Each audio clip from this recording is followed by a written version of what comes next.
Ira defenderlo. Las palabras resonaron en toda la sala del tribunal. Todos faltaron a verla. Unos se sorprendieron. Otros saltaron risas. Pero la mayoría quedó en silencio, incrédulos. Danielle Harris, una joven mujer negra con uniforme de empleada, se levantó firme, con una carpeta gruesa llena de documentos legales manuscritos en las manos. Sus zapatos estaban gastados, pero su mirada era firme y llena de orgullo. No puede ser, murmuró alguien. La criada, acaso la asistente de cocina, susurraron algunos. El juez pidió, sorprendió. Perdón, preguntó. Danielle no dudó. Danielle Harris, señor juez. Quiero defender al señor William R. Kingsley. Se hizo un silencio tenso. Unos comenzaron a reír. El millonario blanco, sentado en la mesa de la defensa, frunció el seno y la miró con desprecio. Tú deberías estar limpiando pisos, no defendiendo casos, dijo con desdén. La sala estalló en risas y murmullos. La fiscal, una mujer blanca con tragedia, cruzó los brazos y esbozó una sonrisa burlona. Ella vino a limpiar, no a argumentar. Dijo una voz en el público. Pero Danielle se mantuvo firme. Se enderezó y sostuvo la carpeta con dignidad. Su voz no tembló. He leído cada documento de este caso, señor juez. Cada contrato, cada report. Creo que puedo presentar la defensa del señor Kingsley para esta audiencia. Solo pido una oportunidad. La fiscal se levantó, con sonrisa irónica. Señor juez, esto es absurdo. No tiene licencia en esta autorizada. Esto es un circo. El juez asintió lentamente y miró al señor Kingsley. Señor Kingsley, su equipo legal no ha comprometido. DC Proctor con esta propuesta? Kingsley la miró como si fuera suciedad en su zapato. Luego el juez. Después, de nuevo a Danielle. Está bien, murmuró con fastidio. Haz lo que quieras. Danielle asintió lentamente. Las risas comenzaron a disminuir. Camino hacia la mesa de defensa. La sala la observaba como si un animal salvaje hubiera roto el cristal. Colocó su carpeta junto a Kingsley. La abrió y enderezó la espalda. Calmada. Orgullosa. Detestada. Pero sin miedo. Hola, mi nombre es Malik. Si crees que historias como esta deben ser escuchadas, por favor dale, like y suscribit ahora mismo. Tu apoyo nos ayuda a iluminar las injusticias reales. Danielle se sentó sola en el tren esa noche, con los dedos todavía manchados de polvo por limpiar los zócalos. Las risas en la sala del tribunal seguían resonando en sus oídos, igual que todas las otras veces que la habían ignorado y menospreciado. Pero esta vez era diferente. Esta vez, tenían que escucharla. Hace 3 años, Danielle era estudiante de segundo año en la Facultad de Derecho de la Universidad Howard. Inteligente. Aguda. Apasionada. Sus profesores dicen que tenía una presencia natural en la corte. Sonaba con convertirse en abogada de derechos civiles, alguien capaz de romper barreras para personas como ella. Pero los sueños no pagaban la renta. En I tampoco cubrían los gastos del funeral de su padre cuando el cáncer llegó más rápido que los papeles del seguro. Así que abandonó la carrera. Empacó sus libros en cajas. Buscó trabajo. Y cuando la única llamada que recibió fue para un puesto de limpieza en la mansión de un millonario, aceptó. Necesitaba un lugar para dormir. Comida que lavarse la boca. Una manera de mantener su hermana pequeña en la escuela. El señor Kingsley no supo su nombre durante los primeros 6 meses. Ella era tú. A veces la criada. Nunca Danielle. Mantuvo la cabeza baja. Hizo su trabajo. Limpió las oficinas, pulió la madera. Se aseguró de que siempre hubiera café importado. Pero notaba cosas. Conversations en alta voz. Contratos a medio en primer. Voces tras las paredes. Kingsley era inteligente. pero descuidado con el poder. Asumía que nadie como ella entendería lo que hacía. Lo que él no sabía era que Danielle nunca dejó de estudiar. Pasaba las noches encorvada sobre su laptop de segunda mano, viendo audiencias judiciales en YouTube, escuchando podcasts legals, leyendo sentencias descargadas de archivos públicos. Mientras otras criadas dormían, ella resaltaba leyes y casos bajo la tenue luz de la cocina. Sus libros de texto estaban escondidos detrás de botellas de cloro bajo el fregadero. Y cuando comenzaron los problemas legales de Kingsley, susurros de fraude, manipulación contractual, cuentas en el extranjero, Danielle prestó mucha atención. Cuando la primera citación llegó a la casa, hizo una copia. No para vender o exponer, sino porque, algo le dijo, este podría ser su momento.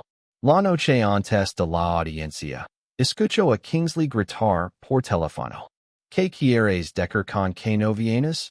Te pago 700,000 al año para que te presentes. Estaba hablando con su abogado. El mismo que no apareció a la mañana siguiente. Así que Danielle levó su carpeta con ella. Por ese acaso.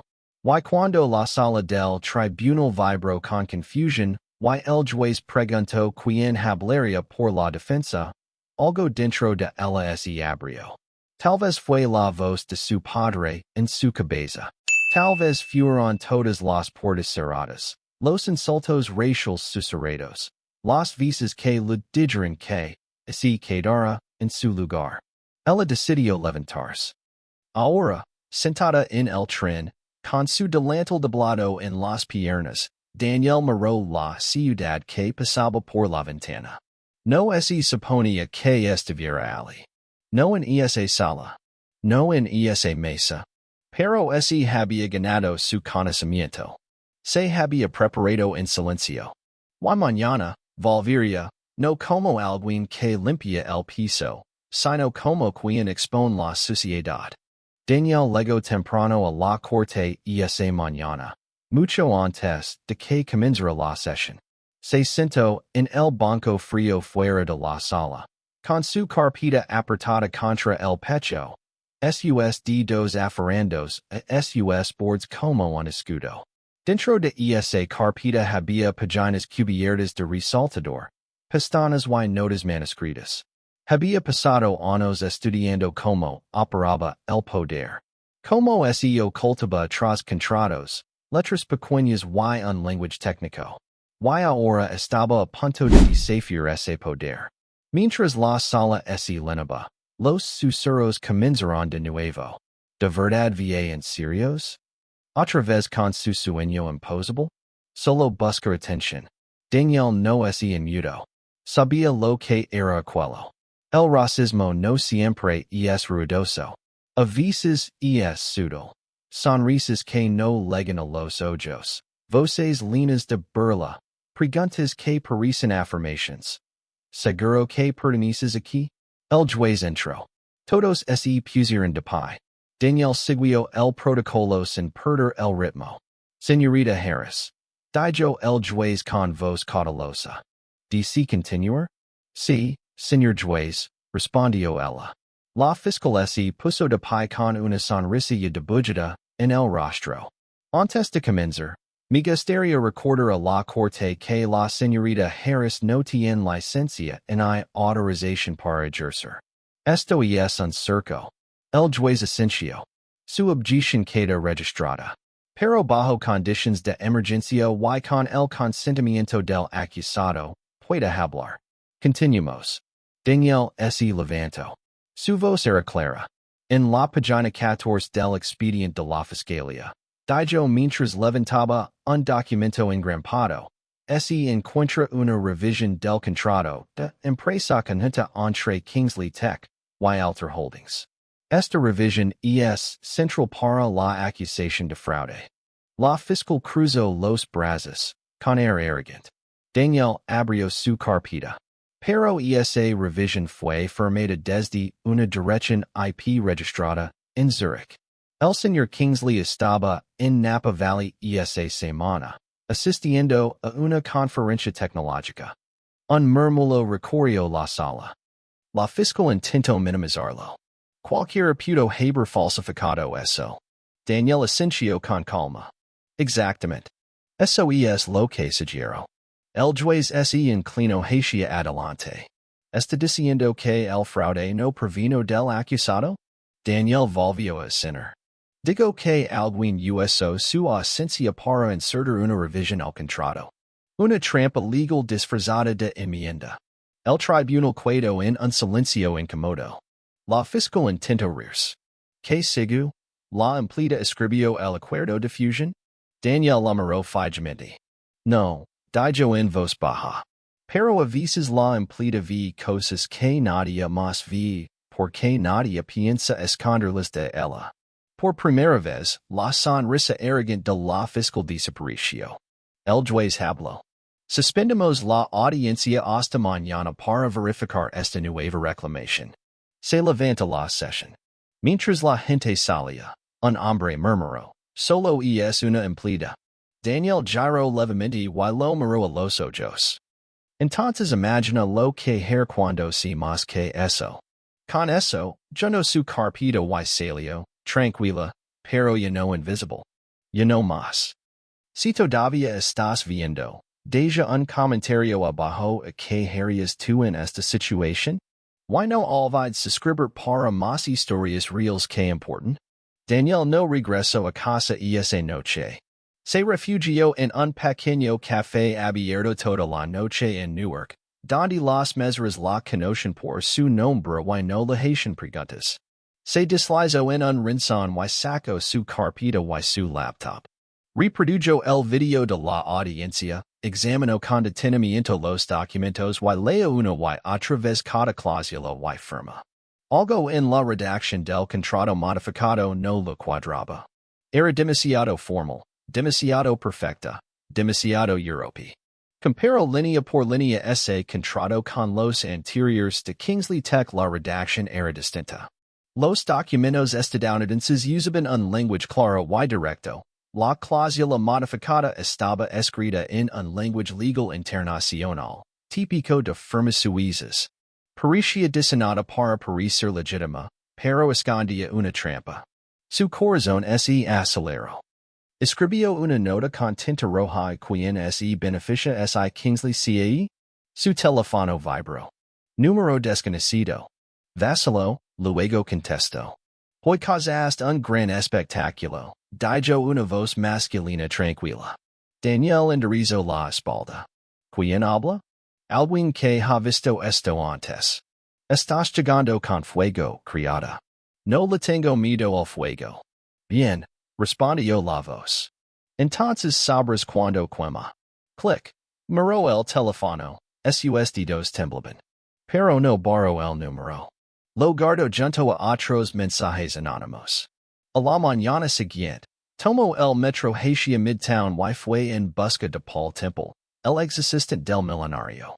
Había renunciado justo antes de que el caso explotara. Su nombre aparecía en los borradores originales de los contratos. Su oficina estaba cerrada. Un cartel decía, oficina cerrada hasta nuevo aviso. Intentó abrir la puerta. Estaba sin seguro. Adentro, el lugar estaba desordenado. Una taza de café derramada. Bandejas de impresora abiertas. Un cargador enchufado sin computadora. Alguien se fue apresurado. Avanzó lentamente, mirando a su alrededor. Entonces vio una carpeta erigada debajo del escritorio. La sacó. Dentro había tres versiones del mismo contrato, pero con metadatos distintos. Una con sello de Zurich, otra de Nueva Jersey, y solo una con la firma digital de Kingsley. Seguido esos papeles como si fueran oro. Salió de la oficina con el corazón latiendo rápido, y la adrenalina a tope. Al girar, vio un sedán negro estacionado en front. Era el mismo auto que había visto frente al tribunal. No era solo una trampa. Era toda una operación. Esa noche hizo tres copias de los documentos. Una en su carpeta, Otra en una calle fuerte en casa de un amigo en Brooklyn. Y la tercera la escondió entre los guisantes congelados en su refrigerator. No era paranoia. Estaba preparada. Querían que tuviera miedo. Pero había visto a su madre atravesar el fuego por dignidad. Ahora era su turno. Danielle entró a la corte temprano esa mañana. Con una calma que contrastaba con el caos que sentía por dentro. Sostenía su carpeta cerca del pecho, con la mirada fija hacia adelante, ignorando las miradas y susurros que las seguían como humo. William Kingsley no dijo palabra cuando se sentó a su lado en la mesa de defensa, pero tampoco la miró con desprecio. Simplemente sintió una vez, como un hombre que empezaba a entender que la tormenta no había pasar. El juez tomó asiento y hizo un gesto. Señorita Harris, puede continuar. Danielle se levantó y abrió la carpeta. Su voz era clara, precisa y medida. Su señoría, habla sobre las inconsistencias en el contrato revisado. Hoy traigo pruebas. Entrego copias al alguacil, quien las distribuyó. Estas son tres versiones del mismo contrato de empresa conjunta, explicó. Cada una tiene diferencias menores, pero lo importante es el metadata. Señala las notas al pie. Una versión fue creada desde una dirección IP en Zurich, mientras que el señor Kingsley estaba en California. Otra versión, sin firmar, se originó en un espacio de coworking en Nueva Jersey, registrado a nombre de Paul Temple, ex asistente del demandante. La fiscal se levantó rápidamente. Su señoría, objetamos el uso de documentos no autorizados y fuera del preciso legal. Danielle no se inmutó. Estos documentos fueron encontrados en una oficina sin seguridad. Tengo fotos con fecha y hora que prueban donde y cuando los obtuve, además de una declaración firmada confirmando los registros de acceso del edificio. El juez revisó las copias en silencio. Danielle continuó, pasando a una página marcada. La redacción de la versión de Zurich utiliza un lenguaje legal típico de firmas europeas. No de documentos corporativos estadounidenses. Esa modificación no estaba presente en ninguno de los contratos firmados por el señor Kingsley en los últimos 5 años. Miró directo al juez. Fue plantada. Insertada mientras él estaba ausente. Una trampa legal disfrazada de revisión. El tribunal se sumió en un silencio incómodo. La fiscal intentó reír. ¿Qué siguió? ¿Que la empleada escribió el acuerdo de fusión? Danielle la enfrentó con voz baja. No. Pero a veces la empleada ve cosas que nadie más ve, porque nadie piensa en ocultárselas. Por primera vez, la sonrisa arrogante de la fiscal desapareció. El juez habló. Suspendemos esta audiencia hasta mañana para verificar esta nueva evidencia. Se levanta la sesión. Mientras la gente salía, Kingsley finalmente habló. ¿No viniste a salvarme, verdad? Ella lo miró, calmo y firme. No, respondió. Vine porque pensaron que no podía. Luego dirigió su mirada hacia adelante, más allá de los susurros y las burlas, hacia lo que estaba por venir. Porque cuando comienzan a escuchar, no te detienes. Danielle no pudo dormir esa noche. Se sentó al borde de su cama en el pequeño apartamento que compartía, rodeada de papeles, contratos y su laptop abierta. Sus ojos estaban rojos, sus manos manchadas de tinta después de horas revisando documentos. Pero su mente permaneció alerta. Ya no buscaba solo justicia, buscaba revelar el patrón. A las 3:12 a.m., su teléfono vibró. Un mensaje sin nombre en el saludo. Te estás acercando demasiado. Lo miró fijamente por un momento, luego apagó el teléfono y lo ocultó bajo una pila de expedientes. El miedo, había aprendido, era un juego. Y ella no estaba para jugar.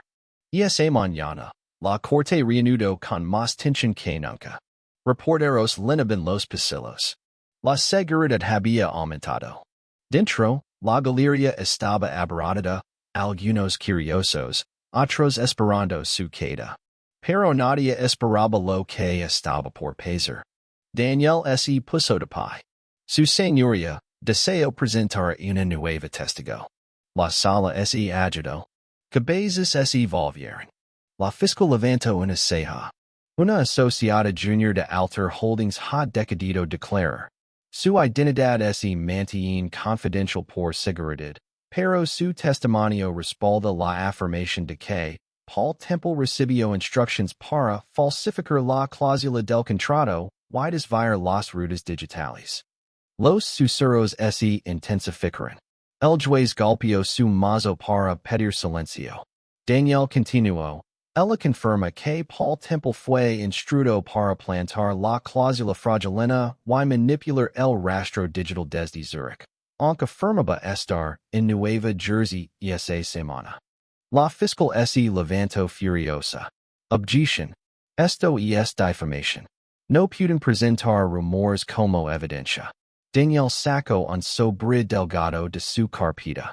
No son rumores.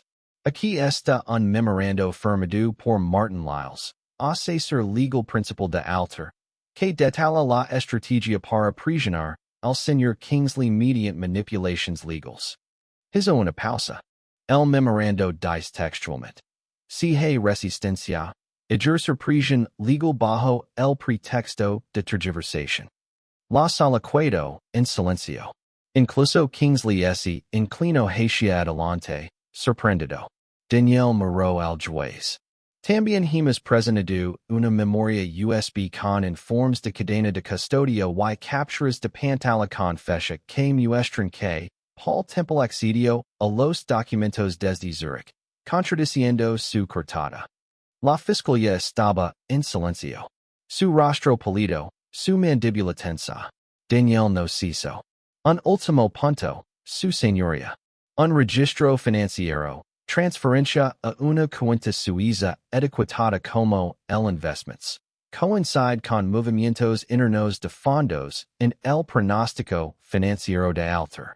Una partida dice. Valor proyectado por apalancamiento litigioso.